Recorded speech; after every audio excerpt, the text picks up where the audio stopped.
With no further ado, I'd like to introduce our panel.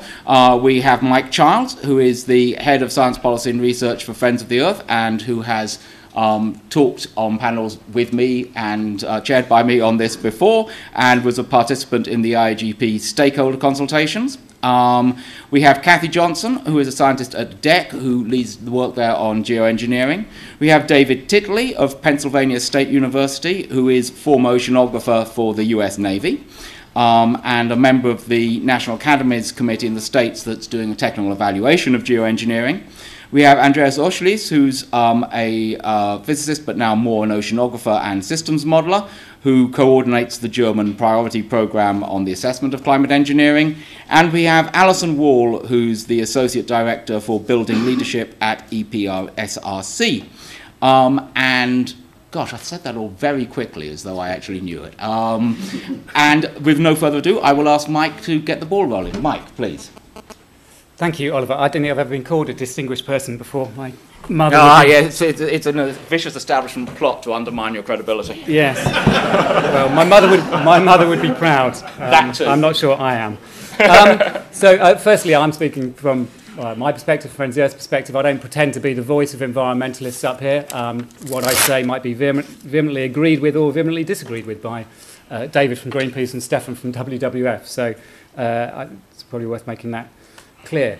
I think where I'm coming from, perhaps, is much of the conversation we've had today has been focused around we've got this 2 degrees threshold, and that's the problem we need to address. I think we need to come at this question understanding the multiple problems that we need to address together, and rather than trying to compartmentalise them. So, for example, firstly, 2 degrees is a political target. Pushed largely by northern governments, rejected by many southern governments who would say we need to, and much of civil society saying we need to avoid 1.5 degrees of warming. But obviously there are also the issues around acidification and the warming of the oceans and the impacts on ecosystems from that. And also there's the issues around tipping points, particularly, for example, taking a future generations perspective. At what point may we cross thresholds that might lead to the irreversible loss of the Greenland ice sheet? And there are massive unknowns in there, and I think IPCC said somewhere between 1 and 4 degrees there may be such thresholds. So we need to stop really thinking about this as a global warming problem. We need to think of it as a multiple dimensional problem. Secondly, I have been involved in conversations on geoengineering over the last few years, reluctantly, because I wish we weren't in this place. And I have, I think, through those, largely heard the perspective of people like me, which is white, middle-aged, male. Actually, that's much of the geoengineering debate is being dominated by those voices. Most of the questions and most of the presentations today come from that perspective as well. Actually, I do want to, Steve Rayner pointed towards it, I want to understand the perspectives of other people around the world who may bring very different perspectives to this question. Thirdly, there seems to be a sense that there are 2 pathways in terms of addressing the climate change problem. One is decarbonising our energy supply, and one is not doing that fast enough and therefore having to put in place geoengineering. There are lots of other dimensions and potential pathways. So, for example, what could we do in terms of where would we be if we influence people's diet, for example, significantly? What would that mean in terms of opening up both reducing emissions and opening up possibility different pathways? I think we're concentrating on not enough pathways at the moment. Friends of the Earth has been broadly supportive of research into these geoengineering topics, particularly modelling kind of work. But there are so many significant unknowns yet. I've seen or heard nothing about what the impact of some of these approaches might have on ecosystems, for example. So we've had today some presentations on what that might mean in terms of temperature, what that might in terms of rainfall patterns, but nothing in terms of what that might mean for particular ecosystems and the ecosystem services that are provided. So there are clearly massive gaps still yet to be explored. But I think it's really important when research is carried out that researchers, when they announce their findings, when they present their findings, are aware about how that research finding may be heard by other people and how it may be misrepresented by other people. So, for example, Jim's presentation early on, where we had kind of a business as usual versus geoengineering presentation, which could be interpreted and certainly misinterpreted as saying business as usual is okay because we can geoengineer our way out of it. I think we've got to be really careful how these things are presented, and I think that was the point that Duncan was trying to make, Jim, earlier on. And the last thing I think I'll say is around, it's come up again today a bit, the question around democratic governance. I hope all of us in the room would think that, when we talk about democratic governance of perhaps research and certainly any deployment, it isn't shorthand for the G7 or G8 deciding, the G20 deciding, or the Security Council deciding what we do here. There are many people across the world, as we all know, who are impacted already by climate change and would be impacted upon these measures. And democratic governance would require us to hear their voices, and particularly hear those voices that are the most impacted. Yet we're not very good at doing that. An example of that perhaps was a question that came to Nick Pigeon, who presented his work, was saying, was it undemocratic to stop the SPICE project because there seemed to be a democratic mandate from the research that Nick did. That wasn't what Nick was suggesting, but that was the implication of the question. Yet that was a research into an activity to potentially one day enable something that would have global implications. So the idea that you can interview a few people within the UK to get a perspective on whether it's okay to do this research or not seems to me wrong-headed. You have to get a much broader and wider perspective around these issues. So again, that's understanding different perspectives and ethics and values as we approach these questions. So I think that's all I've got to say at the moment. I look forward to the debate.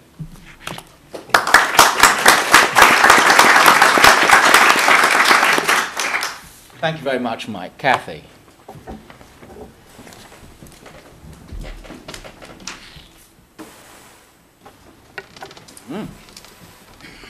Thank you. I just have a few slides. I was asked to address a few specific points. So first of all, I want to talk about DEC's position on geoengineering research. I'll talk a bit about some research that we've commissioned and further research that we may commission in the future. So government has published a position on geoengineering research. You can find it on the public government website. And in a nutshell, it says we believe research into geoengineering is necessary, but our priority is to mitigate. So in the science team in DEC, we do have a research budget, and using that, we have funding some geoengineering research already. So we've commissioned modelling of SRM effects on climate from the Met Office Hadley Centre.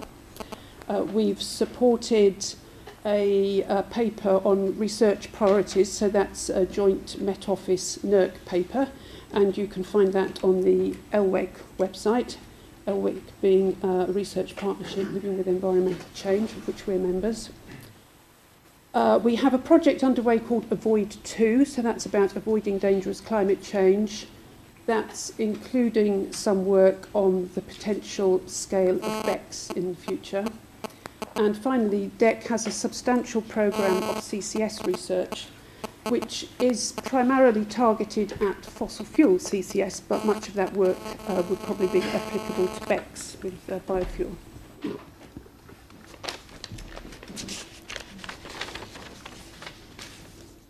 Further work that we may commission, we are negotiating a follow-on programme with the Met Office Hadley Centre to start next April, and it is possible that that will follow up some of the recommendations in the LWEC paper that I just mentioned.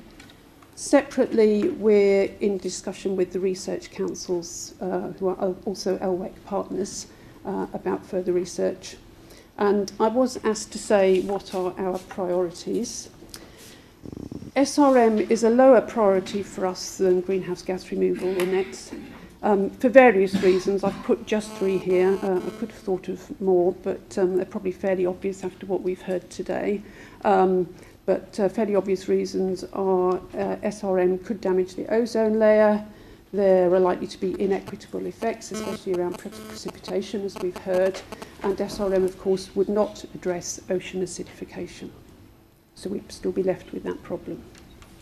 So priority things that we think should be addressed are really around nets. Will negative emissions be needed? What are the physical and technological constraints, and what would they cost? I was asked to comment on whether the UK has any specific plans, especially around BECCS. So I can tell you a little bit about that. The Climate Change Committee made a recommendation that CCS should be demonstrated as a matter of urgency in case nets should turn out to be required, and the government agreed, and you can see details about that in the UK bioenergy strategy, which again is on the public website. And quite a lot of research on BECCS has been done by the Energy Technologies Institute. So they've looked at a number of combustion and capture permutations, different technologies, and I think their conclusion was that it looks as if the barriers to BECCS will be financial rather than technological. Finally, I was asked to say if geoengineering is ever discussed in the negotiations under the Climate Convention, and the simple answer is no, it hasn't come up, and it would be a very unhelpful distraction from the priority of cutting emissions. Thank you.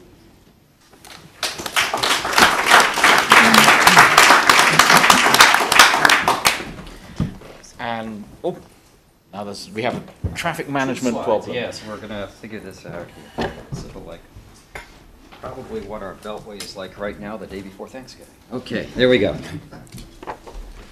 David. Okay, thank you, sir. Not that I'm expecting emails, but this keeps me to 5 minutes. Okay.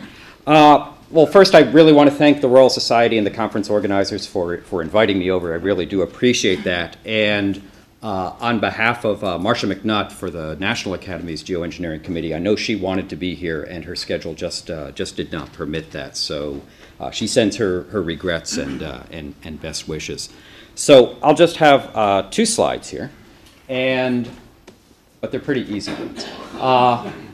There is a National Academy's report coming out on the technical evaluation of geoengineering, and when this conference was first put together and the Royal Society invited the National Academies to present here, the understanding would be the report would be out and you'd be able to give a 5 or whatever 10-minute summary of what we had. Unfortunately, as I'm sure many of you know, because you've probably all been on these kind of committees, the timelines don't always hold up. So we're not out yet, and I apologize for that. And unfortunately, I just can't then talk about the report. I can tell you we are probably within about 6 to 8 weeks. We are through the external review process. For all I know, there may be some ladies or gents in this room who were in fact external reviewers. So bear with us. It is coming soon, probably middle to end of January. So everything I say here, it's my personal opinion, which plus I think about what £1.50 buys you a cup of coffee at Starbucks. And that's about what it's worth. So what I do want to talk about, just for 1 second, some of you may or may not have seen this in the United States. This is a somewhat iconic graph. This is our National Science Foundation funding for non-defense research and development going back almost half a century. That big yellow, that's what happens when America gets serious. That was a space race. That's when we put man to the moon. We decided we had a national objective and go. The green is energy. So we kind of got a little serious around the Arab oil embargo for, some of you remember that. Not everybody. Look at it here. Even as we're talking about, the need for non-carbon-based fuels, I'm from Washington, so I follow the money. A lot of stuff on health. Frankly, stop going to McDonald's. That'll help that'll help the health. A lot of money there. And that's good. They're doing great stuff.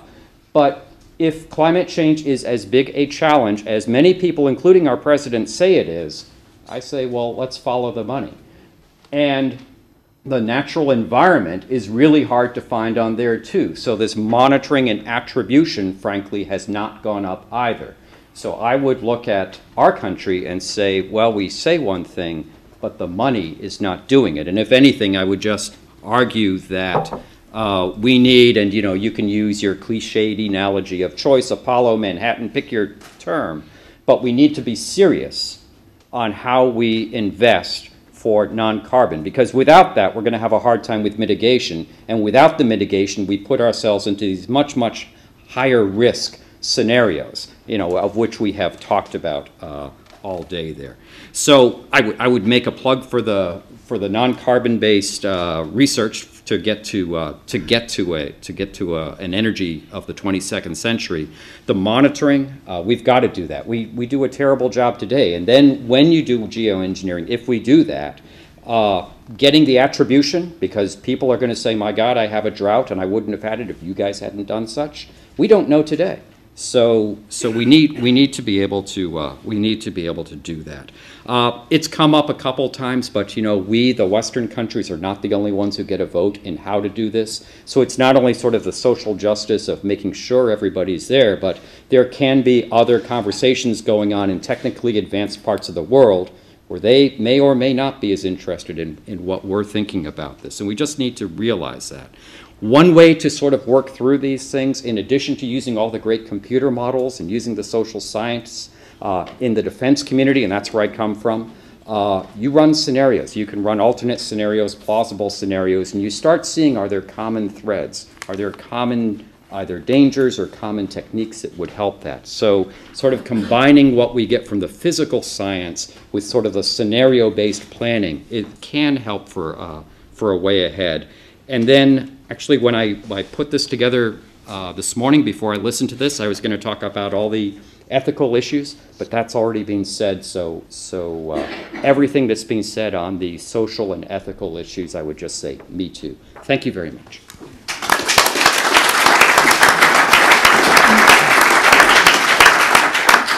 Andreas, are you a man of slides, or? No slides here. Then speak on.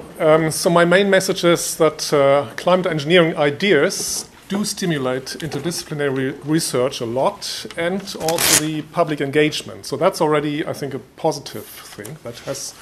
We have seen it in the UK, in Europe, in Germany. And from my own personal perspective in Germany, that has actually brought us, Germany pretty late into this field, 2009. That's when the Lohafex iron fertilization experiment was underway, and on a German ship, on an Indish-German crew.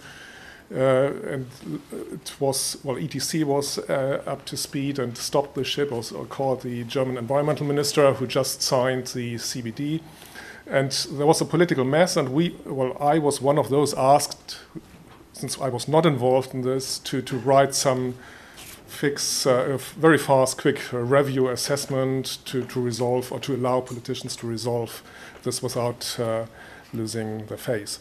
And that brought together a few different people from different disciplines, and started really so climate engineering, or iron fertilization, started this interdisciplinary discussion with politicians, but also among scientists, and that initiated a couple of roundtable meetings that were funded by the Research Foundation, National Research Foundation, over a period of 4 years. So we didn't really think about really doing research or asking PhD students to waste their career on this topic at that time.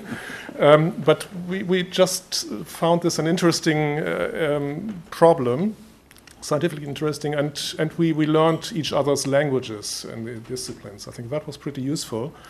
And after 4 years, in 2013, we finally got together and asked for some bigger money, and got funded for this priority program, interdisciplinary, 15 institutions in Germany, from linguists, international lawyers, social sciences, economists, political sciences, natural scientists. And we have about 5 million over a 3-year period, and we will have a second 5-year period starting early 2016. So this money is already ring-fenced, but everybody in Germany eligible to the National Science Foundation funding can bid into it. So it's open in that perspective. What do? It's purely theoretical research, so there's no field experiment, and we all rely on computer models, simulations, and we want to understand what could happen. So that's the first thing.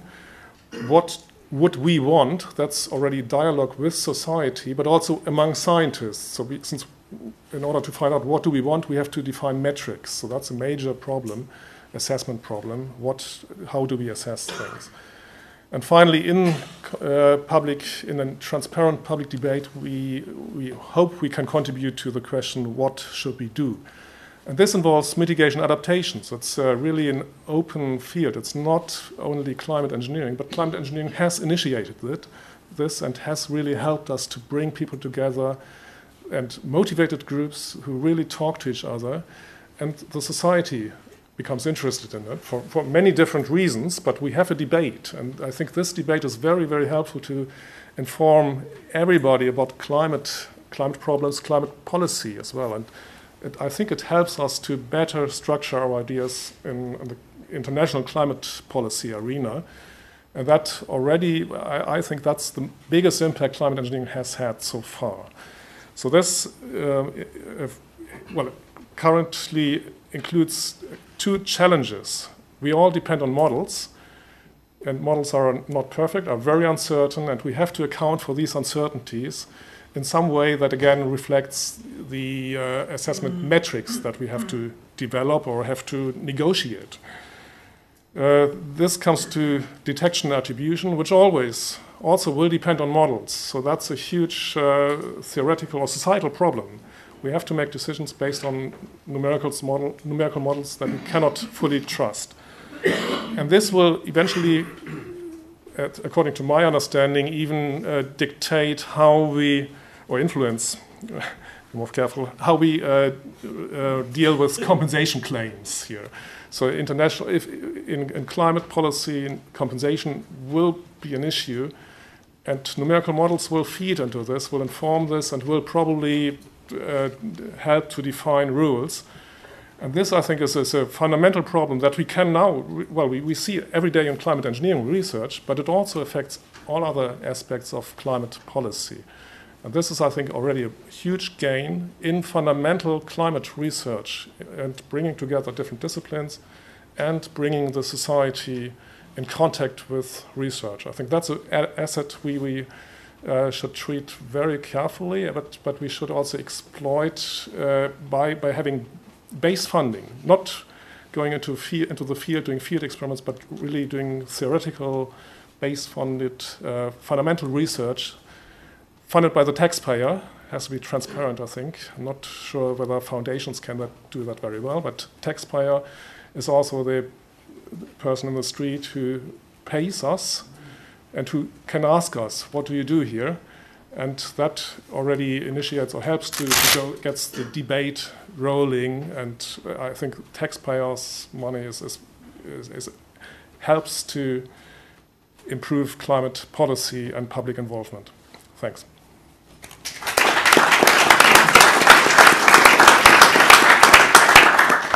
And lastly, Alison. Okay, so I'm losing my voice slightly, so I'll try and speak loudly. So the research councils, I'm from EPSRC, Engineering and Physical Sciences Research Council. A bit of extra help here. But there are actually 5 research councils here, and I might be looking at some of my other colleagues during the discussion. So our primary role is to fund excellent research with impact.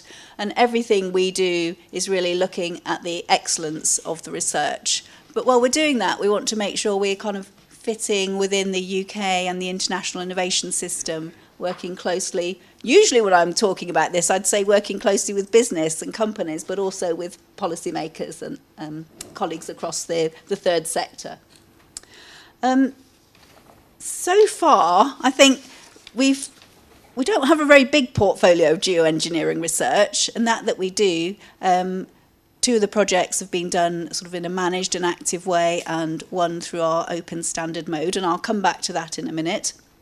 I think it's been really interesting to be here today, and thank you very much for the invitation to come and see the outcomes of the projects. That's just brilliant to hear those discussions, and the timing is good for us too, because we are actively thinking about what next.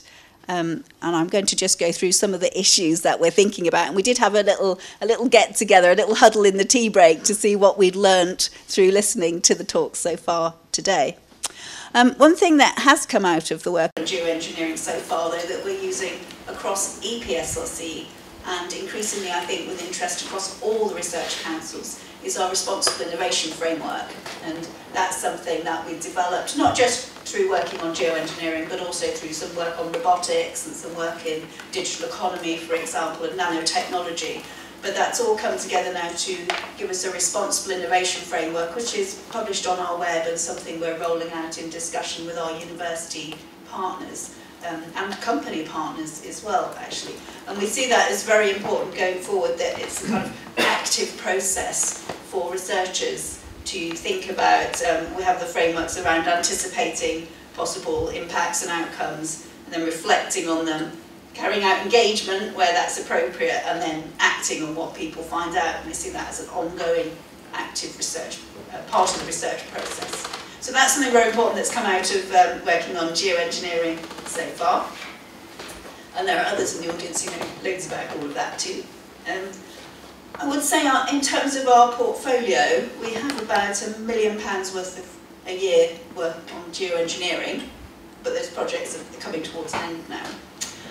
We probably have £50 million a year or so on sort of related areas like carbon capture and storage and bioenergy and climate modelling.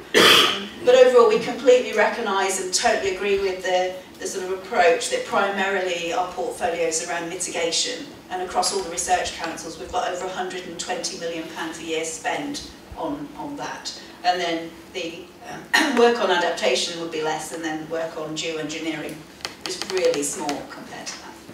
So just to give you that framing.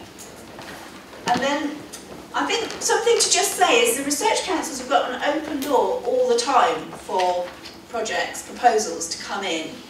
And we see very, very few in geoengineering, 1 or 2. Coming in through standard mode, it's very unusual. And that's interesting, because if it was a really growing, vibrant area with lots of our research communities looking to work on it, we'd expect to see lots of proposals. So that's probably a question from us. Is there a reason for that? Are people not interested? Do they not want to do the research? Is there some barrier? Don't know, but that's just an observation, really. And then to go through some of the issues that so we are thinking actively about what next. Caroline, who's sitting over there, has been leading on doing some work on writing what next, drawing on the input we have from the projects here today, in fact. I think some of the issues are really different for us compared to our normal business. So the fact that there's such big issues around regulation, ethics, the whole responsible innovation issue. We see responsible innovation as being for us in the research councils, not just for the researchers that we're funding.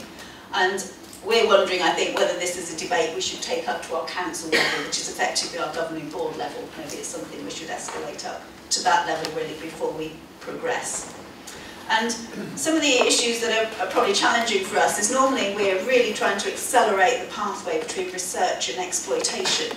It's almost a given that we want exploitation. It's in our grant conditions. Everything we do is around that. But this is different. We're not really sure if we want it ever to be deployed. We possibly want input to policymakers as a definite route and advice to government, but maybe we don't want it to be deployed, so we need to rethink all of our sort of way we would normally work around commercialisation and the pathways to impact. I think we realise we need to think quite hard about whether we will do any research that comes in through our doors, or should we be saying that we will do, for example, carbon dioxide removal as the priority, or is that all we will do? And I think we've got some more thinking to do around that, whether we should sort of say some geoengineering is what we want to support and some we don't want to see. I think we very much have taken on board the placing work in the international context. That's something we must do in terms of the research, but also some of the dialogues with the public. I think it's a really good point that having a dialogue with a small number of people that we found in the UK is very different to finding people from a more global context. And perhaps the last thing I'll just say is, I think listening to the talks today, we're not quite sure where we're sitting in terms of priorities. I'm sure I'm not going to use the right language, but is it yet an emergency? Is it time to start ramping up geoengineering? If we're trying to write a case for the research councils to go into government for the next spending review, are we writing it as an emergency, as something we have to put many millions of pounds into? Or is it something that we just keep ticking over at a low level in our portfolio? Stop there.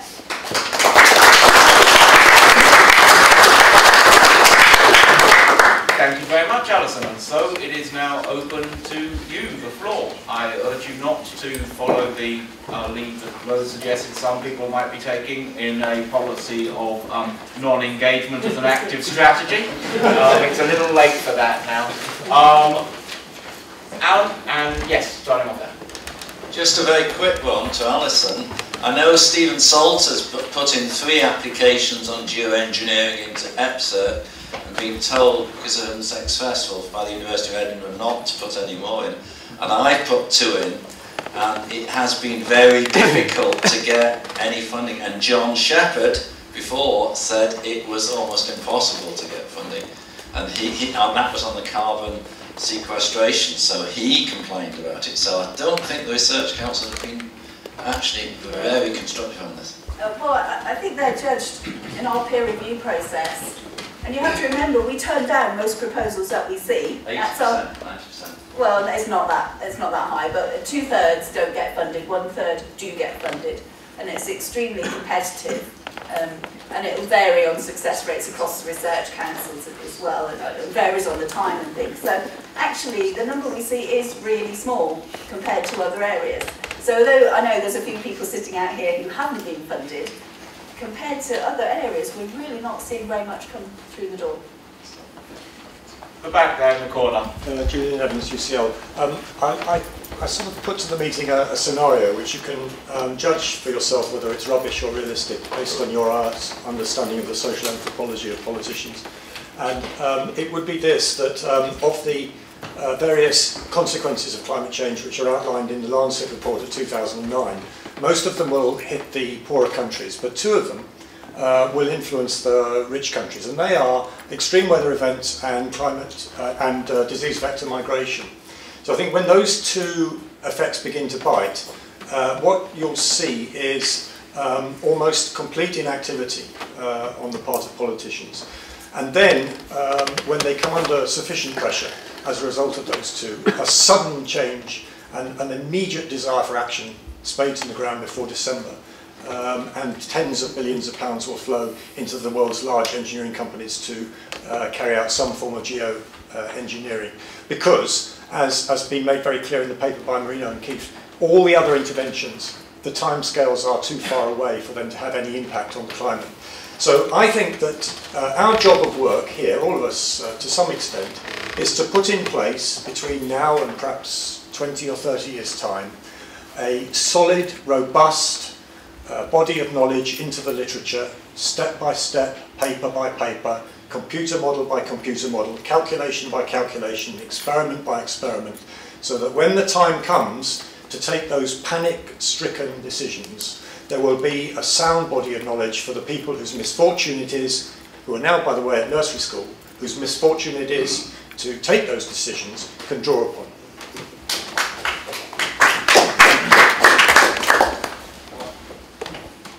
Okay, back of the aisle there, and then over there. So yes, you, and then you. Richard Owen, University of Exeter. Perhaps I could offer another view to that comment that's just been made, which is the point that was made by Steve, which I thought was very germane, which is the normalising function of research.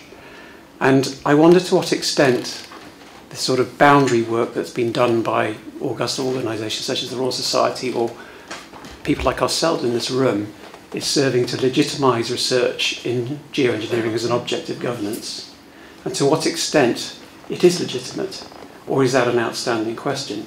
And perhaps my question is directed primarily at Cathy, in that what is the policy basis for we need more research, and what have been the inputs into that decision?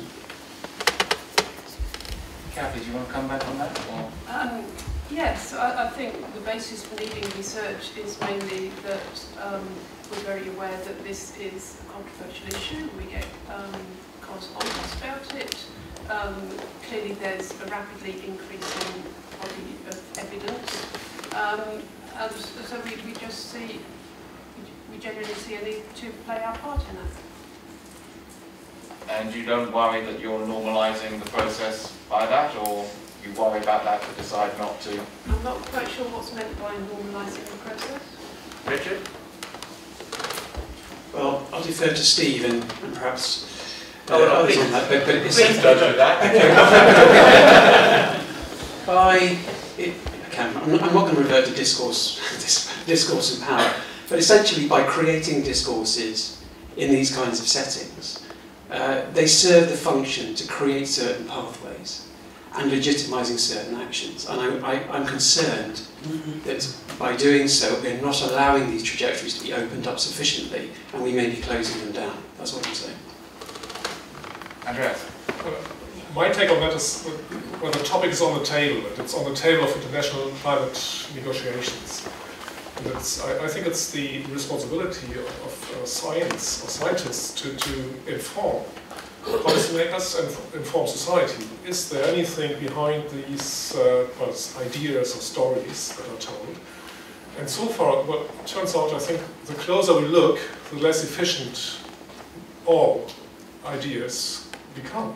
And that's some information that is very useful, and it is societally relevant, it's helpful, and informs climate policy. Not climate engineering policy, but climate policy. And I think that's already some justification that well, is behind all basic science. We have to inform what is possible, what could happen, and that's, I think, the duty of scientists. Question about that. Yeah, thank you. Stefan Singer, WWF again. Running danger to be called naive or overly optimistic, well, I take that risk. I still think the geoengineering research community should not make the mistake, and I'd like a response on that one, to have this kind of connotation of this a couple of times, you know, we're running into catastrophic climate change, it's going to be a doom and gloom scenario. That's not what you're saying, but it's implied, right? And that's the reason why we need it. Yes, I see the danger as you do. I think we all see the dangers. My point is that you might fundamentally undermine substantive moves towards mitigation. While we talk, India, for instance, a country you wouldn't expect this one of the poorest countries in the world, just announced a target, not in 100 years, not in 50 years, no, in just 8 years, 100 gigawatt solar. The Chinese Congress in their 5-year plan, they currently talk about 150 gigawatt wind by 2020. Those are numbers. Those are not trivial. They might not be enough, but they are starts which are much below the 2-degree scenarios by the IEA, the 450 ppm scenario, which the IEA deemed necessary to decarbonize the energy sector. It's much stronger than that one for those two countries. I'm not talking about the other countries, smaller countries which go to 100% renewables, like Uruguay or Nicaragua, which are much poorer countries. I think we tend to underestimate the strengths of renewables, we tend to underestimate the strengths of clean energy solutions as mitigation. That might not all be enough in times of rising CO2 emissions. I agree on that one to some extent. But I think we need to be careful, and you guys need to be careful, to paint geoengineering as a kind of the last exit, which we need to embark very soon now, because then you might create a situation, a political situation, where governments take that up and say, oh guys, even if mitigation doesn't work, in particular in rich countries, and we are pretty much back on that one in rich countries, you might get a situation that they say, well, let's look at this last exit, that might help us a lot, that might be a silver bullet. I'm not saying this will be the case, I'm not saying that you intend to do that one, but that might be the direction, which is being somehow steered in the outside world. I just saw the German reaction from the German media on your press conference in the morning. It was basically said, geoengineering, and they focused, it might be very German, but they focused just on the damages caused on the monsoon, and the damages caused on the people. And they said geoengineering is probably worse than climate change. It was one paper I just saw on the internet here. I'm just saying, just be open on that issue. Just play it in a constructive political way, and I think in a smart way. Unfortunately, I think you're missing that to some extent. This is more a comment than a question. But I really feel, because I still believe we're sitting in one boat, we want to avoid climate change substantively, all of us. I'm not questioning that one. But I think there's a more smart approach to it, in a way, to be mutually inclusive and raising those issues in a way that help us much more than painting geoengineering, in particular solar radiation management, at something which is the last exit, which helps us a lot, and everything else is doomed to fail. Thank you. And because I'll take the advantage of my disadvantage of not having been here much today, is that a view that you genuinely think you heard a lot in this room? This idea of the last chart, I mean, I think it is something that we have just heard, something not dissimilar from Julie. I heard it applied. I heard it applied a couple of times, not directly. I'm not questioning the motives of the researchers. I'm a physicist myself, and I've done lots of research in my past. I'm not questioning the motives. I'm just saying whatever is said, whatever is being portrayed publicly, there are politicians outside which like to hear certain things, and that might not be the things you like to portray to them. Keep that in mind. That's what I mean. Be a little bit smart on how you portray your messages and your knowledge and your findings, which are all very useful. I'm not questioning that one. I'm just saying be smart and be clever on that one. We're not living in the best of all worlds. And not for everyone in this world 2 and 2 equals 4. Let's keep that in mind. There are interests out there. Mike, you said actually in your remarks from the panel that you might not necessarily agree with your colleagues and NGOs in the audience. You wanted to come back on that? No, well, I did. I really vehemently agree or disagree, and I vehemently agree with Stephen. I think I trade my point in a deeper way. I think it is necessary for all researchers to think about how their communications can be used, will be heard, and could be misused. And we pointed towards Jim's presentation, perhaps unfairly as an example of that. But actually, Jim's presentation also said and asked the question: could the cure be worse than the disease? And I think that's a very live question, which there isn't an answer to yet, because there are so many unknowns there. And I think that the messaging from the community of researchers is important, because there will be people out there who will misuse these findings and spin them in particular ways. Both on all sides of the debate. Absolutely. I think because you brought in directly, Jim, did you want to come back on that? Yes, I think the point I was trying to make, actually I wanted to show that in some ways, in response to some of the press coverage from that we've already received from interviews yesterday. Matt was actually quoted as saying solar radiation management is terrifying, or I'm paraphrasing a little bit, but it's essentially that's the headline that has come across on The Guardian. Now, it's certainly something that you might not want to embark on, and use of it as an individual mechanism would certainly be a crazy thing to do. But what I find actually more terrifying is that if you do nothing. Okay, so the RCP 8.5, by the time you're getting up to 2100, when you've got this 20-degree warming in the polar regions, you've got 8 degrees in New York, you've got the Amazon dying off because of the double whammy of temperature and precipitation. And so what I'm trying to do here, what I was trying to do, and I didn't present it all one way, I presented an awful lot of the side effects. I said termination effects could be a problem if anyone decides to do this in a particular way. There's going to be all sorts of problems. I was trying to present something that was, in some ways, responding to this idea that this is terrifying, but one of the things that if we do nothing is terrifying too. In fact, I would say more terrifying. And I think if I was to ask those people who saw the talk to say which world would you rather have, this one or this one, pretty much everyone would have said the geoengineered world. You had to put the hands up. I can put this. I'll put the slide up. And David has remembered the FISC protocol, so go ahead. Oh, there's some advantages in having a short memory. I just wonder who is talking about a world in which we do nothing. Yeah, exactly. I've not come across anyone in any of the debates I've been to who is saying that one option is to do nothing. And I think that there's a real danger in a false dichotomy if we go down that route. I don't dispute the other elements of what you're saying, but I think there is a real danger in putting those two things up, because I don't hear anyone, even in the most polarised debates, I've never heard anyone say, let's do nothing. Duncan?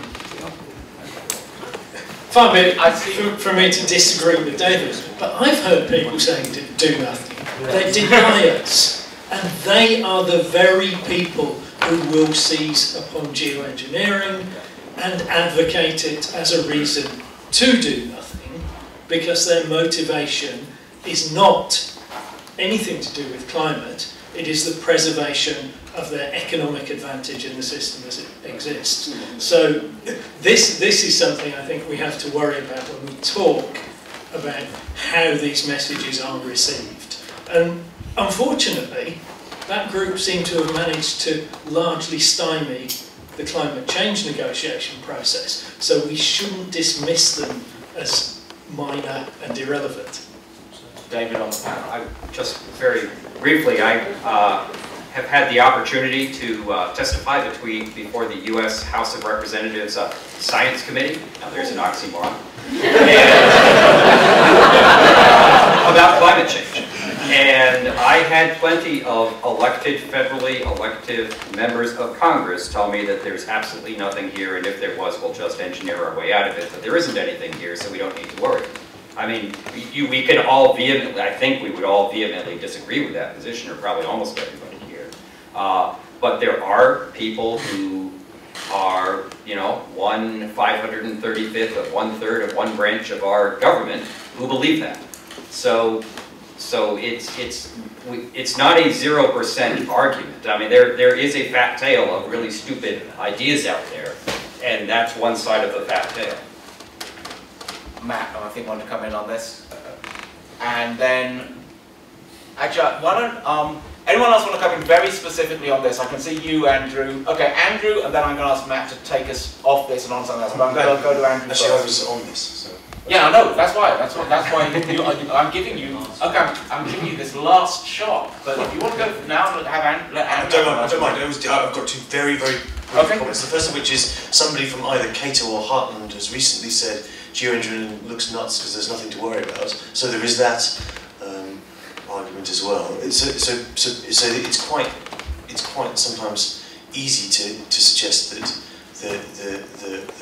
the right-hand side of American politics will suddenly back this, but actually at the moment they're saying exactly the opposite, which is logical but wrong. I guess that's okay. my Andrew. Yeah, I just wanted to come back on Duncan's point about denial. Denial is not just about climate change denial, it's also about other forms of very important denial that we probably all suffer from in this room. So picking up on Cathy's point, DEC's priority is not mitigation. DEC's priority is about keeping the lights on and keeping growth going in this country. It has a sub-priority possibly about mitigation, but when the Green Deal bumped up against our economic objectives, the one that gave away was the Green Deal, not the economic objective. And again, to try and flag that a bit more, with regards David's slide looking at the US investment in different areas, yes, that is US government investment, but the green wedge is huge in terms of private investment in the energy sector, and again it is in the fossil fuel industries. And so the denial doesn't just occur in climate science, it also occurs in our perspectives on economic development. Okay, back to our previously scheduled bunch of hands. There. Yes. Yeah. No, that wasn't what I said, but well, if you're standing up, go ahead. 3 comments. One is I've now addressed probably about 2,000 or 3,000 people on SRM. And every time I've addressed them, I've asked for straw polls anonymously. By and large, the ratios are very constant, which is roughly by a factor of 20 to 1. People, with my briefing, which may be biased, say, for God's sake, do research on SRM. For God's sake, get a move on with mitigation. But don't stop either programme. So it's a slightly different perspective than what was being said, which is actually raising the subject to geoengineering, in my experience, tends to encourage people to say, let's reduce CO2 emissions faster. Now, the other point I wanted to make is Cathy made some comments about SRM. And we heard during the day, I think, some prospective research proposals that would mitigate the negatives outlined. So the comments were, SRM doesn't do anything about ocean acidification. That was the first comment. Well, there actually is some disputed data on that. It says after Pinatubo, CO2 concentrations went down in some of the oceans. And also, with regards to coral bleaching, the effect of temperature has an impact. With respect to regional changes, which we've heard a lot about today, there were in the SPICE programme subtexts to see if one could mitigate those quite substantially. At the moment, we've heard some very encouraging things from the SPICE programme about reducing the impact of SRM on the ozone layer. So I think what I'd end up by saying is there seems to be a pile of research out there that can significantly change what the drawbacks of SRM might be. Nobody's mentioned the biggest drawback on the panel, which is what has been said is you can't do small-scale experiments. There are very good reasons for that, because all the discussion so far has been about producing SO2 aerosols in the stratosphere. And it takes 2 or 3 weeks to oxidize those SO2 aerosols to sulfuric acid mist. So by the time you put a small amount into the stratosphere, it's gone right round the planet a couple of times, and you can't do small-scale experiments. What SPICE and the excellent work that the Met Office has done is to show that actually engineered particles may allow you to mitigate many of the drawbacks in that area and do small-scale experiments. Thank you. So with that, I'd just say, I think as far as the research councils and DEC are concerned, there's a body of information here, and the negative I would suggest, Alison, with respect to research proposals, is this is a very contentious area. And that is one of the reasons I would suggest why the variety and scope of the research proposals is perhaps more limited than it might otherwise be. Thank you. Thank you. Nick. Yeah, hi, Nick Pigeon from Cardiff. Actually, just a comment on the former debate about scepticism, denialism. And it's absolutely, that was the point of my talk, I think, or the final thing I talked about, the final study. And I think, I didn't actually come here to give the research councils an idea, and you would say this anyway, but I do think that there's a lot of speculation about who thinks what and will do what under what circumstances, whether they're politicians or members of the ordinary public or NGO members or business. And there is a genuine research question there about, I think we now know views on climate change more broadly will interact with how you all approach the various aspects of geoengineering. And how that is likely to play out requires more research, both here in the US. We're slightly different from the US in terms of skepticism beliefs. The research shows very different from Germany and other countries. But, so I'll just state that for the record. But my question was, it's kind of another issue, kind of thinking here. There's been a lot of sort of, everybody accepts their uncertainties, and we know this is all about acceptable risk. And acceptable risk has both technical questions and it has value questions involved, and science cannot solve the value side of that equation. That's about the ethics and the public debate. But there seems to be an assumption that science can actually solve the technical issues to a sufficient degree to take sensible decisions here. And it seems to me the issue of scale is one of them.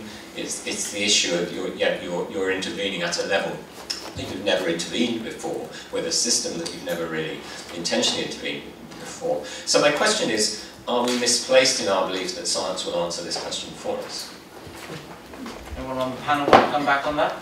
Well, yes. Well, I agree with Nick. So let's talk about, if we wanted to do large scale, if we wanted to experiment on the SRM stuff, let's do perhaps we'd have to do a large scale experiment. Well, you carry out a large scale experiment, you're working in such a complex world. How can you attribute what you've done to what the results might be afterwards? We haven't got control. There is no control here, is there? So that's a real challenge. So there will always be massive scientific understandings in this area. Andreas? I would add, uncertainty is not bad. I mean, we have to realize there is uncertainty, and some people say that it's all pretty clear we have one trajectory and to just follow that one. But I think it's our responsibility to really point out what are uncertainties and how can we formulate them, and what society is used to make decisions based on very uncertain circumstances. That's not new. And I think it might even help to come to better decisions in the end. But that's part of our debate and our responsibility then to point out these huge uncertainties and try to formulate these better. That's a scientific point. Okay, I'm going to take 3 quick contributions on that specifically from you, then from you, then from you. Hugh Hunt, Cambridge University. Nick, to say that science can solve technical issues, I would say that science can shed light on technical issues. And I liked what Andreas said, that the closer we look, the less efficient all ideas become. And so what we're using science for is actually to eliminate one by one all these scientific possibles. And we may end up with no technical solution, and that's why we have to do the research. Chris Burgoyne, also from Cambridge. I would say that if science isn't going to solve the technical problems, nobody else is. Can I comment? I was with the head of NSF Geosciences on Friday, and they too uncertain to put funding in. I'm going to the AGU in 2 weeks' time, and there's a group of us, including the head of PNLL Climate, and Armand Nukrons, who invented the inkjet, Salter, who's the chief scientist from Scotland, and University of Washington, Ken Caldera, and we're going to try and get money out of Bill Gates, and we can't get anything out of NSF or NERC because we're being rejected, so we're going to try and do a small-scale experiment on marine cloud mining, which is non-invasive, a short-term experiment to see if the thing actually works. So we are doing something, but we're getting no support whatsoever from any governmental organisation. Olaf. Yeah, thanks. I guess this is still a slightly on this topic, I'm afraid, but fine. We've got lots of tools that we know work to tackle climate change, but we're not using them. And the usual reason for talking about geoengineering at all is that there are too many political obstacles to the solutions that we already have. The risk that I see is that we develop another technical solution, but still not able to get ourselves together politically. So I would say, is it not a high priority that we do the research not just into the environmental risks and possibilities of these things, but also into the political risks, and I mean in a broader sense, not just moral hazard. I think moral hazard is an important question still that we should still keep on the table, but I think the political risks of different technologies, which are very different, include other kinds of hazards that we should have, and that governance is not the overarching concept for me, it's the politics. Governance is a tiny section of what goes on in the political sphere, and there are political effects of these technologies that we need to focus on and keep our minds in, and we need to have scenarios like the one Julian, I think, painted for us. That's one scenario, but maybe we should pay this some systematic attention so that it's not just one scenario we invent on the hoof. Okay, I saw you, sir. No, unfortunately, a bit in front of you, Andy. Yes, there. Gentleman with the yes, looking. Thank you. Yes, there. Andy Alison, loosely from the SPICE project. I'd just like to say, there is always the other way of looking at it. And if we prove that geoengineering can't be done, if we can't tether a balloon at 20 kilometres, etc., then the good effect from that might be that everybody takes carbon reduction really seriously. So spending some money on research isn't a loss, even if it doesn't work. Okay.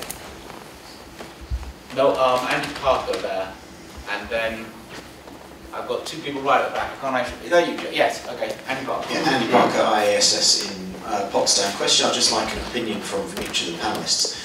For about a decade, I think it is, a team at University of San Diego have been doing experiments out at sea, where they spray smoke into the lower atmosphere to examine the effects on cloud formation. And the last time they wrote up a paper on this, they recognised its relevance to marine cloud mining, marine cloud geoengineering.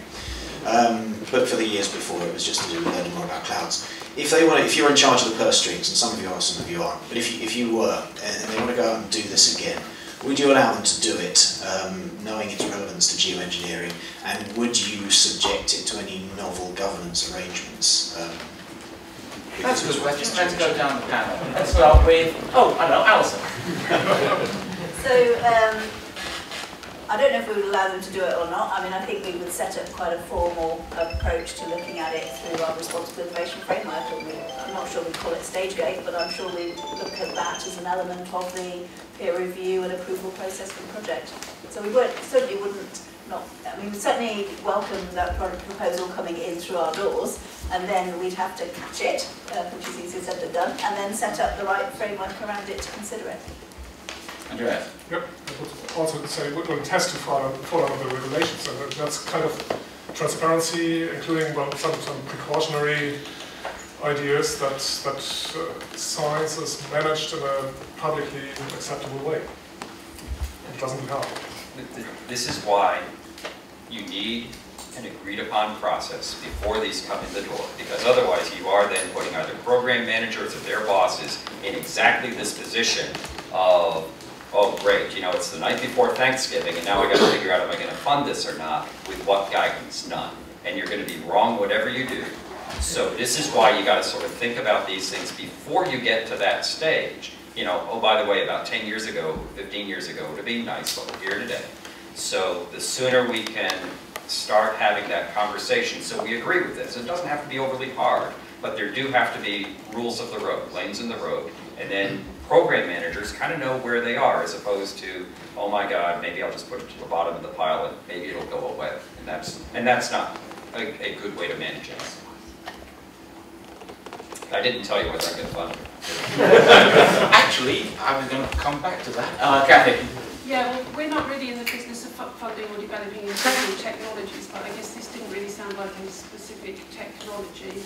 I think we'd be interested in the quality of the research done so far and whether it was peer-reviewed, and we'd probably consult some other experts. I don't think we've got the expertise in-house to judge one individual proposal on our own. We don't have any money.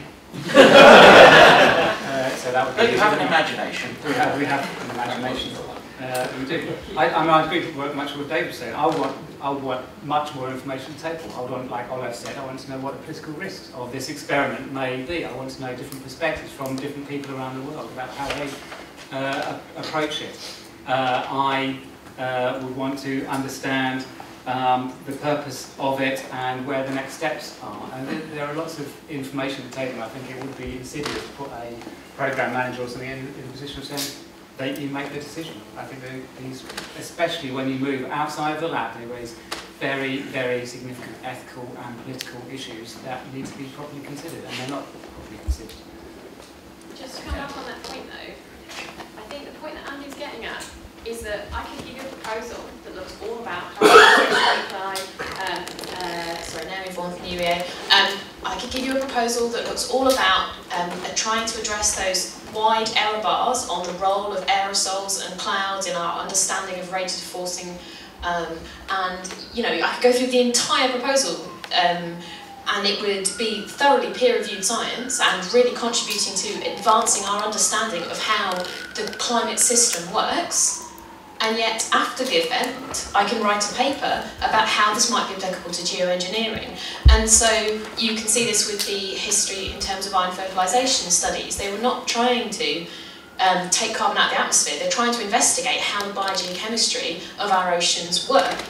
And so it's the point about how much fundamental science could be rebranded as geoengineering, because a lot of what you've seen today builds on fundamental science. And so it's a badging thing. If you make the process difficult under a badge of geoengineering, you'll just get a lot of people not claiming it has any relevance to geoengineering and still potentially doing the same work. At the same time, you don't want to limit a whole set of fundamental science just because there is one interpretation of it that could be about geoengineering that some people might not like. I think that's what Andy was getting at a little bit. Would anyone like to revise their answer? No, I don't want to revise it, but it's a very good point. And I mean, just personally, I mean, we have so much uncertainties in things like aerosols and some other parts. I mentioned very briefly that whole attribution thing. You know, personally, I think, you know, the more we understand about our climate system, the better we are. None of this stuff exists in a pure vacuum. I guess I could argue that, you know, graphical processor units could be used for geoengineering groups. They're going to, so where do you stop? But this gets back to why we need a process with rules of the road, so that you don't overly constrain yourself. But I think part of what we need to do is these basic research things. We don't know a lot of this stuff, and we need to. So I'll stop there. I'd add on to my position that I think I said very briefly, you need to understand the purpose of the research. And it could be that if you put proper democratic controls around geoengineering research, then there may be some researchers, I'm sure none in this room, who would try and deceive and get under the net without that going through those proper mechanisms. And that would be a wrong thing to do. But as a research body, you've really got to understand what is the real purpose of the research and test whether people are being genuine. And that's a real challenge. I think Jim, Chris, David and Steve want to come on that. I want you to be very quick each, because we've got some more questions at the back. Jim. Yes, it's really a comment on why I don't think you're getting an awful lot of research proposals. And you've seen the amount of cross-disciplinary rigour that has to be applied. You're saying if you're going to get something into EPSRC, you're going to want an assessment of risk, you're going to want a political and socio-economic assessment, moral hazards, etc. And that's where things get very difficult for the researchers in the UK, because if we're going to submit to EPSRC, we're going to fall foul of not having, either we don't put this in and then the reviewers will toast it, or it goes to NERC and then we say, well, we haven't considered the engineering and the socio-economical aspects. So really, that I think is one reason why you're not actually seeing an awful lot of proposals coming through your door, is the complexity that we do appreciate. I think the scientific community and the panel members appreciate that, but we haven't got a vehicle. If we do want to do any geoengineering, whether it be carbon dioxide removal, solar radiation management, to really optimally assess the proposals that we'd like to put together. Okay, Chris. Can I just say yes. that the research councils do work closely together, and we have a standard process for projects that cross between councils, so nobody should hesitate to put in proposals that go across the research councils. Chris. I just wanted to come back to Mike, because I'm not sure he quite understood Andy's point, because I felt that Andy was trying to make clear that if there's basic science happening that is not for geoengineering purposes at all, but could potentially, that basic science could be drawn upon at a later date for geoengineering, should that be treated as if it was for geoengineering? Because one implication of what Mike said, I thought, was potentially almost all field research for anything should be treated as if it's geoengineering. And I would imagine he was implying that. No, I wasn't implying that, but I think that the point was that if, that's what I'm saying, what is the purpose of the research? If the purpose has been put forward to make geoengineering more possible, and that's clear what the purpose is, and that has to fall into some greater democratic. It's the opposite. But if it's just research that's going on, that is pure research, and someone can use that research in a different field, for good or ill, well, then that doesn't fall under that net. So I think I agree. But I'm a little confused now, but it seems to me that there's lots of research in all sorts of things in the world which is clearly dual use, and that's what this question is about, isn't it? Andreas. Well, yeah, there's always dual use or multiple use, and then, well, we have to publish our research. At least all publicly funded research has to be published. And so I think the purpose of the research shouldn't matter that. We have to do environmental assessment protocols and studies all the time. And if there's some additional one on geoengineering, then we do it. And then, I mean, we influence the process, we participate. We are not just bound to some external power that imposes regulations. We are part of the game, and we influence it, we play it. And by filling in the forms or playing according to the rules, we can modify the rules, and we can get away with the angst of some people and just be transparent and do, in case of doubt, fill in one form more than usual. And I think that doesn't do any harm. David. Yes, thank you. We heard from Catherine Redwell earlier on about the mechanism under the London Protocol.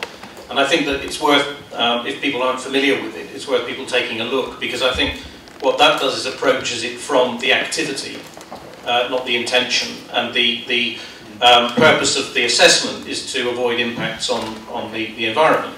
And I think recognising that as one case example, and recognising the need for rules of the road, rules of the road perhaps, given that this is going to be a case-by-case assessment of proposals as they come in, do the panel nonetheless see any value in having some international coordination on what the rules of the road should be, so that there is a greater degree of consistency in the way in which such proposals would be evaluated in different parts of the world?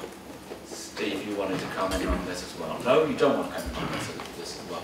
Do people want to speak to the question of international? Alison, you look like you want to speak to international rules of the world. Then we're going to go to patient Jack at the back. So I think we do work, not in geoengineering, but in other areas, we do work quite closely with other countries around the world, like the US and Germany and France and actually China and India, and there's increasing pressure and funding from government to do more of that. So I think it would be good if we could get on the front foot and have that discussion and see if it was possible to have some sort of international agreements in place before we start having the projects to look at. And actually, I think the place we might start is more in the UK as well, because certainly in energy we have all the public sector funders have a common strategic framework now where we've identified priorities and we work very closely together, and maybe we should be trying to put something similar together in geoengineering.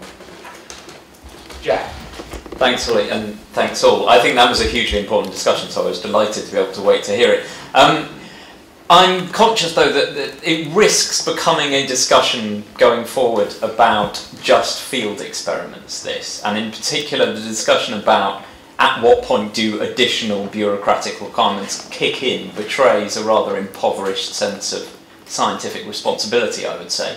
And I wonder if I could just provoke that discussion a bit further by wondering whether we should perhaps be more concerned about experiments that are taking place in computers, rather than just those experiments that are taking place outdoors and that are visible and maybe more publicly announced. Because it strikes me that the models that are being run and the assumptions within them have just the same potential for political power as any field experiment, and I would want scientists and others to engage in interdisciplinary ways in exactly the ways that we've seen. And I would hate for the future direction of geoengineering research to be a sort of for the computer modelers to go off into their little corner and run their models without that interdisciplinarity continuing. And right at the back.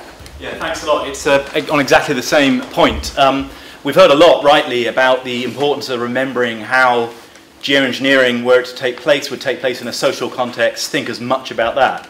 But also, I think what Jack's point raises is even the knowledge itself is a social process.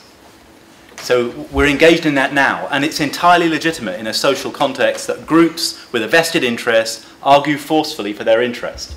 But you can tell a lot about not only the culture in the group, but also about the implications by the way those arguments play out. So I'm a little concerned about some of the arguments here. The sense of entitlement. There is no entitlement to any area of science for research. So to act as if there is quite problematic. Also the implications for democracy. We've heard democracy briefly alluded to as if it's irrelevant to this because it's a scientific matter. We've also heard the argument made that if the public, as they certainly are in favour of science in general, then surely they must be counted in favour of this particular science, which utterly misses the point about it's like being in favour of policy means you must be in favour of a particular policy. That's those arguments together with the apocalyptic no alternatives sort of warnings that we've heard today as well from only a particular quarter, but just to make the point, those kinds of arguments are in themselves, in the room as they're played out, we don't have to speculate, corrosive of democracy and corrosive of scrutiny of science.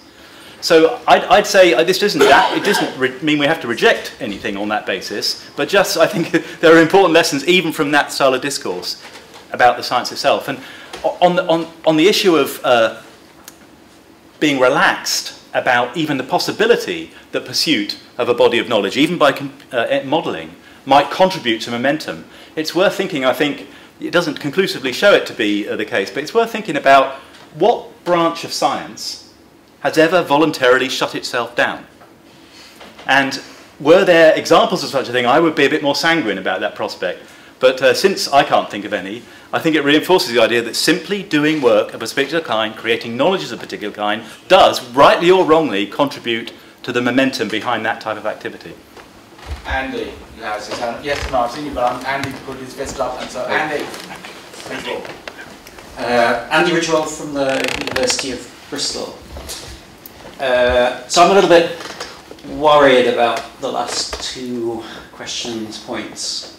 I mean, to me, you know, science should be, obviously there are constraints that you know, there's got to be some recognition of where the funding comes from, and obviously society requires a lot of science for specific purposes, or may require a lot of science for specific purposes, but the act of science, and here we are in the Royal Society, really is about discovery.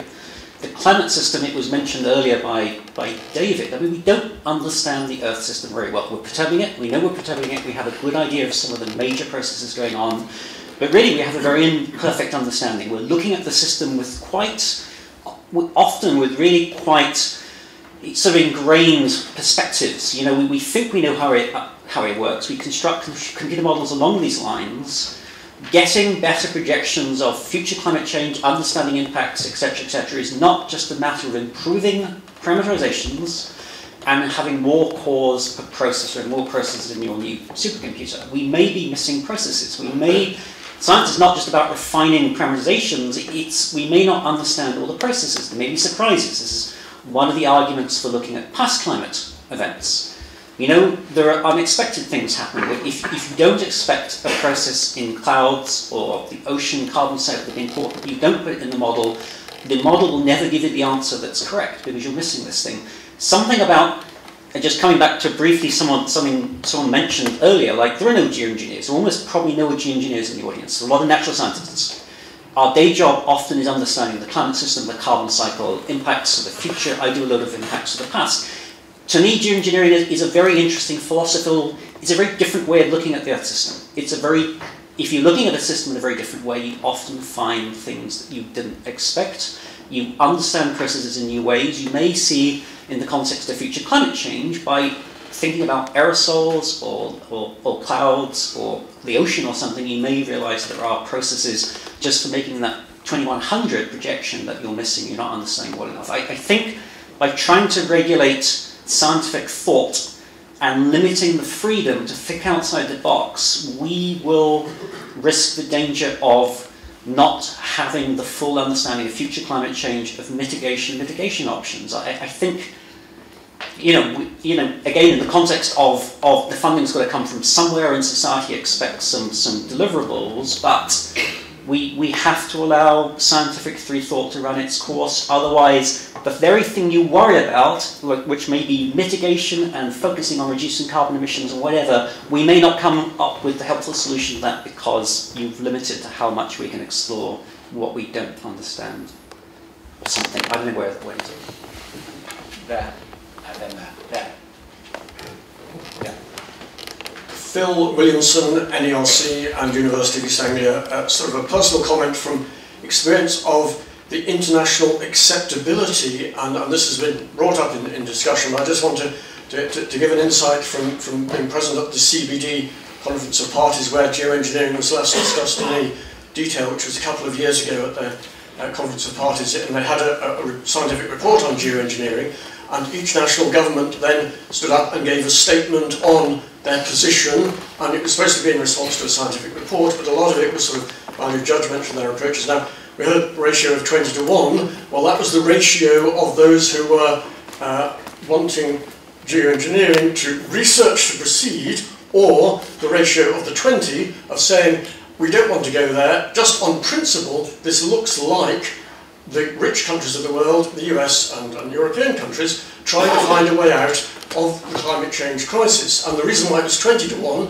because Europe speaks as one voice from EU, and the US is not a signatory to the CBD, therefore it has observer status, therefore it does, although it does make its feelings known, but it's very cautious about having a very strong voice at CBD. Now, a whole lot of countries represented in the CBD receive their information from all sorts of different sources, but a lot of them receive their information from NGOs, some of which are well informed and some not well informed, but we have a mention of ETC, and that does carry a lot of weight with a lot of countries that don't have their scientific expertise. So that just on principle saying we don't like the sound of that, and it becomes very political in that basis, even though they have a scientific report that says, well, these are the things we need to know. That there's a strong international mood. These are government representatives, And I think that that ratio is actually the more crucial one, because anything that has to be done really on this area has to be done on an international basis. Now, if I'm talking about CDR and carbon dioxide removal, for many techniques there, it's much more acceptable, and that we really want to sort of separate out the chunks of geoengineering that use common resources and atmosphere and oceans, and those that are more land-based, and that those within countries' jurisdiction and can be controlled. One final comment on ocean acidification, I couldn't let that pass. I'm now speaking for NERC and as a scientific coordinator of the UK Ocean Acidification Research Programme, but for SRM it does actually help reduce ocean acidification, not for any warming effect, but it is indirectly warming, because if you have the uncontrolled RCP 8.5, then you have the temperature increase, then you have extra carbon dioxide in the atmosphere produced as a result of all sorts of decomposition of biomass on land. This carbon dioxide in the atmosphere is much greater. It isn't just what we're putting in, it's what the biomass and the biosphere is responding. If you keep the temperature down through SRM, then you're decreasing what you would have done otherwise under business as usual, so there is less ocean acidification. I wouldn't want to argue that point too much. Okay. I think we did just enough then. A question over there. And then Duncan, and I think that's going to be it. Guys, we're going to do these last three. You, Duncan, David, and that's going to be it, I'm afraid. Okay, David Stainforth at the London School of Economics.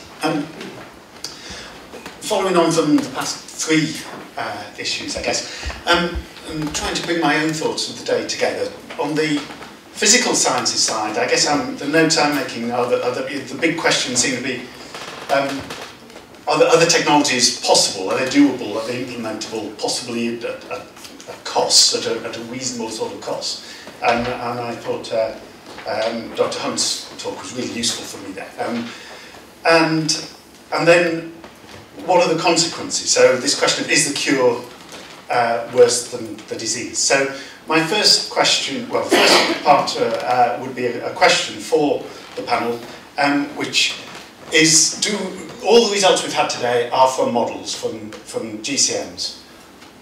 Does the panel think that the GCMs we have today are up to the task of answering that question, particularly in the context of the amount of effort that's going into model uncertainty quantification in climate prediction? We're not getting that sort of assessment of uncertainty here, and one might say that that's not anywhere near sufficient anyway. And a sort of corollary there is, if they're not, would the next generation be fit for purpose, or do we have to go further in the future?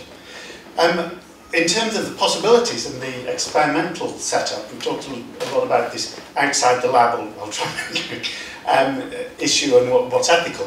What's not clear in my mind, do we know the experiments that need to be done? Is that really clear? Is it absolutely obvious to everybody working in those fields just what the experiment is that needs to be done? Because if it's not, if there's a big debate there, then surely we have a scientific problem that we ought to be publishing papers. There ought to be a place where you could publish papers to discuss how you should go about those experiments if they were to be done. Because you don't want to go out there and do them badly. They're too important for that. But it's very difficult to publish that sort of discussion basis. And I can't help but finally think that the sandpits aren't necessarily a good place to get the widest view of that sort of thing.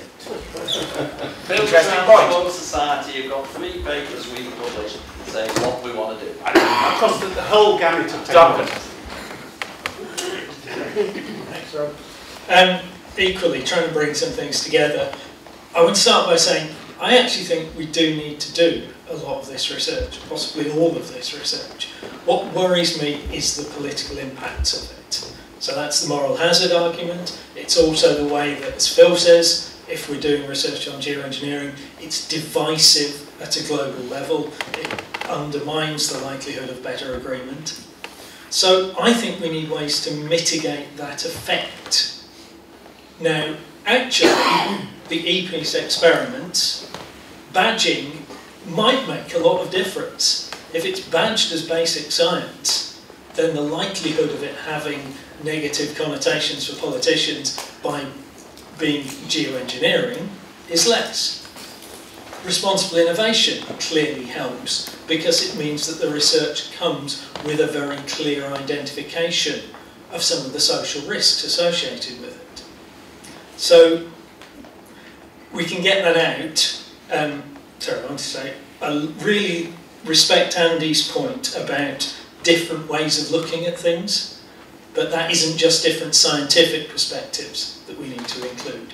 So, the question for the panel, can any of you suggest other ways in which we can ensure the benefits of research, whether in the field or models, without the political downsides? Thanks, Oliver.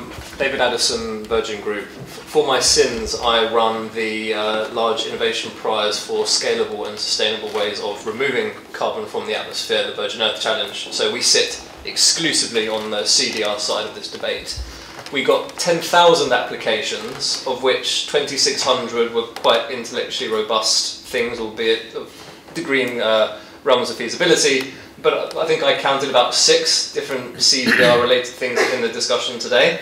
And when we normally go and talk to people externally about this area and mention that we've been involved in this geoengineering conversation, they tend to spit out their fair trade coffee and get very alarmed. And so they, what, you mean I'm geoengineering? Dude, I'm just trying to restore this peatland or build this CO2 scrubbing machine. What's all this about?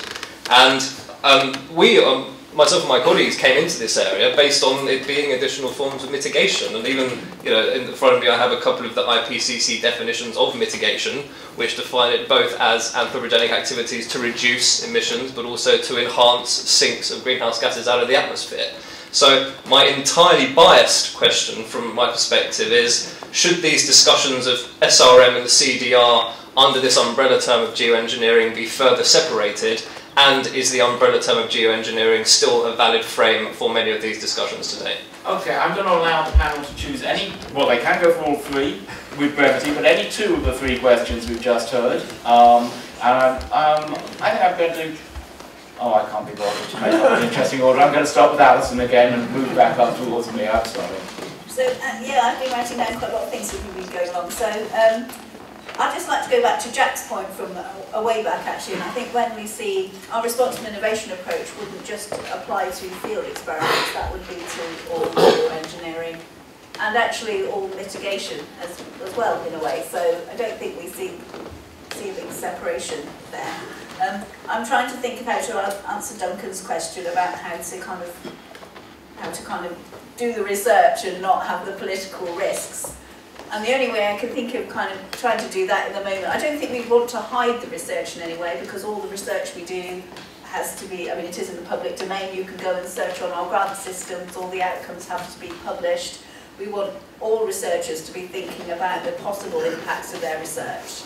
So if they start off on something that's nothing to do with geoengineering and then think it might have an application to do with geoengineering, we want them to then think about it and act on that, and so that's the whole point of it, really. So I can only think that probably the best thing to do is to be having that dialogue with the politicians directly, so we're talking to them and explaining the context and they know what's in our portfolio, rather than picking something up slightly oddly from left field.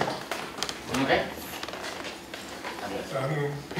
I would not separate CDR or SRM or whatever we use to classify those techniques, since if we deploy them at large scale or big scales, we all have very similar side effects. And we just did a comparison study, and there turned out SRM has the largest carbon sequestration potential, really, if you deploy it, because it cools the soil so much and retains so much carbon, as Phil Williams just said. In a model, and models are the current best knowledge that we have, and they evolve, and they are again published, and so they're complete. We can only hope that we improve, we go the right way. But if anybody has some better ideas, we can put it into models, or they can put it into models and do better. So I think this competition is very healthy, and that's the tools we have. So and with all the uncertainties we have to go. Last point, again, a result of the comparison study where SRM has the largest carbon sequestration potential, is that under a high emission scenario, none of the techniques we have put into our models so far will save the world. So all these climate engineering ideas have some incremental impacts in a high emission scenario. And that is also, again, politically very, or societally important. It tells us we have to do something. So we cannot do nothing, and we really have to bring everything together. We cannot just treat climate engineering, we have to look at mitigation, adaptation, and it's all in our portfolio. There's no single silver bullet that helps us right now to save the world. Just very, very quickly here. What do you do with the models? Can you trust them? I mean, I'm a recovering weather forecaster. I've done forecasting for 45 years, so it's the old cliche, all models are wrong. And of the models being wrong, the precipitation is the worst of being wrong. If you want a short career in forecasting, explicitly believe numerical guidance on precipitation. There are different parameters that come out of these. I think you can have different degrees of confidence in them. It was brought up earlier in this discussion on, are we actually missing some processes? And I wouldn't put all my retirement pay on that we have everything known. In fact, I'm pretty sure we don't. So if you don't have it known, it's not in there, so you need that. So yeah, the models are what we have. You just hope they're useful. You know they're wrong. So the second one is, how do you do this? I mean, I personally am a big believer that sort of relates to the first one, that we do need to do better on these fundamental components. Could they ultimately be used for geoengineering or something else? Probably, because so much knowledge can go in so many different ways. I'll just give you one very quick story. I have been successful in getting a program back when I was in the US Navy, funded through our Congress of the current composition, for a 0 to 30-year completely new numerical guidance. The way I did that is I call it Earth System Capability, and in the whole budget justification documents, the word climate is never in there. Therefore, it goes to the Republicans' word search. They can't find climate. We have 10 million a year and growing. And they're all happy, and I'm happy too. So the framing counts, because we need to do this, and I call it forecasting. Fine, I'll call it whatever you name it. We've got a phrase on the other side of the Atlantic: if you can't get them for murder, get them for tax evasion. So sometimes the way you phrase this really can make a difference. But if it's for fundamental understanding, especially understanding of our climate system, I personally see how that is a bad thing to do. We need to understand better our climate system. Thanks. Okay. Yeah, first of all, the point about models and how reliable are they? Well, I think obviously they need to be rigorously validated as far as they possibly can be. I think modelers should be very transparent about the uncertainties associated with their results. I don't think our evidence base about the climate system relies entirely on models. There are past climate analogues, there are observations of trends. We need observations of processes in the real world. So I don't think we're entirely reliant on models. But when it comes to identifying what's going to happen in the future, I just don't know what we have that's better. Moving on to the badging issue, speaking for DEC, it doesn't make a difference for us. If we're to fund a piece of research, we do need to say what its policy relevance is. And badging something as geoengineering isn't necessarily a problem for us. I can't speak for other funders. And on the definition of geoengineering, is it useful?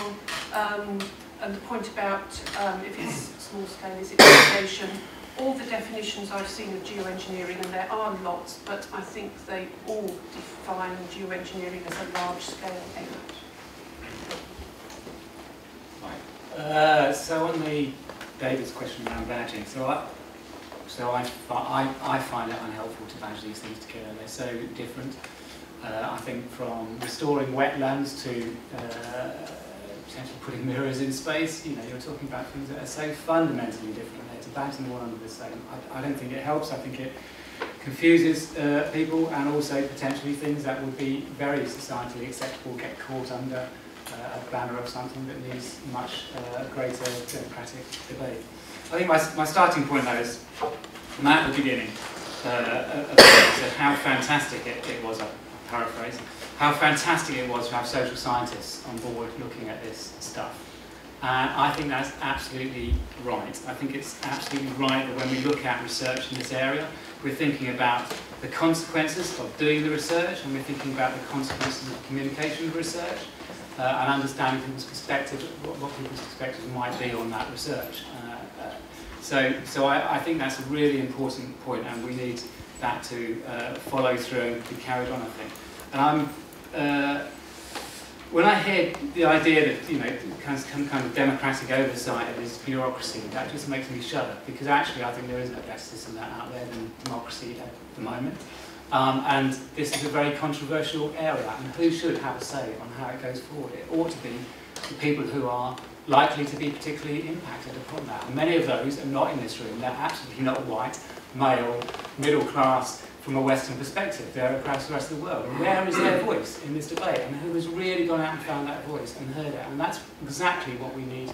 Steve mentioned this morning. We absolutely need to go out and understand those perspectives around the issues before we race ahead and do too much more research, I think. Thank you very much, Mike. I'd like you all to thank our panel.